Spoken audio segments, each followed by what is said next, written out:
I invite Professor Chintan Malhotra to deliver her talk on lessons on corneal imaging.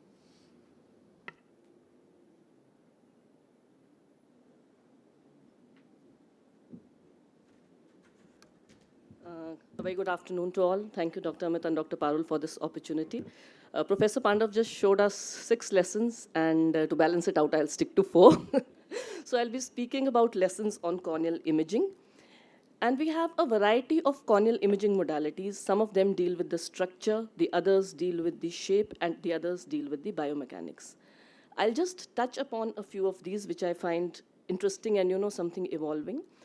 So mebography, which basically depends on the autofluorescence of mebum by the near infrared light so that we can see the meibomian glands. I'm beginning to use it more and more as a potential biomarker of ocular surface health. For example, we know that VKC affects the palpebral conjunctiva, especially the upper palpebral conjunctiva, and that's where most of our meibomian glands are located. And we conducted a small study, and we saw that there was a change in morphology as well as dropout of the meibomian glands. For example, we can see they are dilated here, some areas of dropout.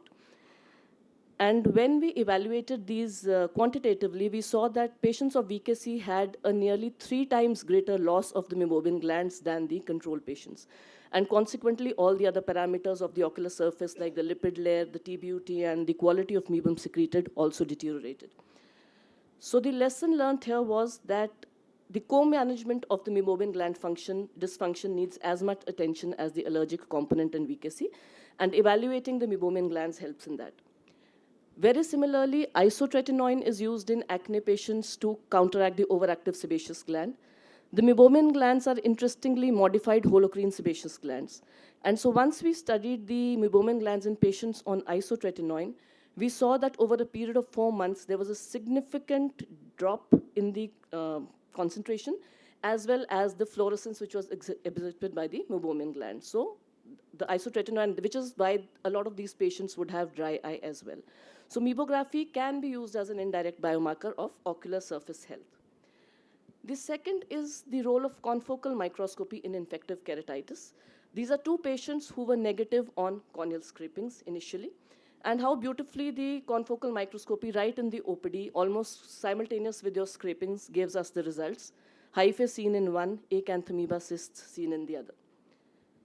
Similarly, microsporidial keratoconjunctivitis, even before we go in for a scraping, these can be seen bright ovoid bodies on the IVCM, which resemble the spores seen on the KOH and calcofleur white stain. Nocardia, which often may be misdiagnosed or not picked up easily, this can be picked up on confocal microscopy, and it so resembles the beaded structures which are seen on the H&E stain. So IVCM is an invaluable, I would call it a pre-laboratory diagnostic tool, because it causes a significant shortening of the diagnostic delay and hence improvement in the patient outcomes. It's especially useful in culture and PCR negative keratitis, deep lesions which are not accessible to sampling, and organisms which are difficult to culture or take long to culture. The only downside being that most bacteria cannot be detected because they fall below the resolution of the confocal microscope. The third thing which we've learned over years is using ASOCT for lenticular disorders. We are all familiar with using ASOCT for the corneal disorders, but SWEPSOS OCT has really changed our management of the lenticular disorders because it allows us to image in a single scan right from the corneal apex to the posterior capsule of the lens. And so traumatic cataracts, white cataracts, all complicated situations can be managed with a greater degree of finesse and insight. For example, this is a 32-year-old male patient who developed a cataract suddenly after 1 month after receiving an intravitreal steroid. And if you see on the OCT, the breach in the posterior capsule is seen so beautifully, which one would not be able to pick up otherwise. And once you know this preoperatively, you are able to manage, anticipate which kind of an IOL do you want, what phaco-parameters you want to set, and manage it much better. Similarly, in white cataracts, let's say we have this kind of a white cataract. On an OCT, we see that the fluid pockets are present anteriorly, as well as there's some fluid posteriorly. So before we initiate the CCC to avoid an Argentinian flag sign, if we just take that small step of doing any needle aspiration, it'll reduce the risk of a runaway capsule. And again, so one can plan the surgical steps before we actually start the surgery. Similarly, a white reflex in a patient having undergone a cataract surgery. Now, this could be a PCO, it could be IOL of opacification, it could be glistenings, it could be capsular bag distension. And believe me, in a busy OPD, sometimes these can be missed.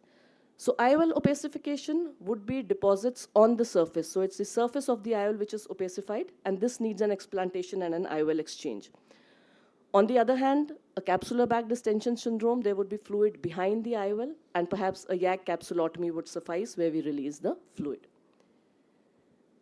And coming to the last of the imaging modalities, I mean, one of the few which help us beyond our clinical examination is the ray tracing aberrometry, where we can figure out the internal versus the external aberrations or the imperfections of the cornea. And the eye trace is something which is really useful for that based on ray tracing aberrometry. For example, this was a patient, 23-year-old male. He was referred actually for refractive surgery, and he had a kind of a mixed astigmatism. BCVA was not improving beyond 618 and 624. So a clinical examination does give a suggestion of lenticonus, which is confirmed again on AIOS2025. But that's how imaging modalities, if used complementary, can help in the diagnosis. So the aberrometer, the eye trace, is the only one which can tell us. We see the internal aberrations, the one on the side. The internal aberrations are very high, and which means that the source of the error or the poor vision is basically arising from the lens. And this further explains it, how the internal aberrations and the quality of vision arising from that is poor. Now, once we know this, this gives us the confidence to plan and even, in fact, go ahead and plan perhaps a multifocal or an EDOF IOL, which otherwise we won't have the confidence. So in this case, because we were sure that the aberrations are arising internally, we went ahead, did a clear lens extraction. You have to counsel the patient, of course. And the Symphony IOL was implanted, and the vision was 6.6 with a 0.5 refractive error. So that's how this helps you to see beyond what you can see in your clinical examination. So to summarize, imaging is invaluable in managing our patients better. We need to know which imaging to use when. However, imaging should complement the clinical examination and not vice versa, which remains true for any patient and any procedure that we do. Thank you so much. For this beautiful images from AIOS2025 and quite an insightful talk on corneal imaging. Any questions now, since we have a build-up of the audience, and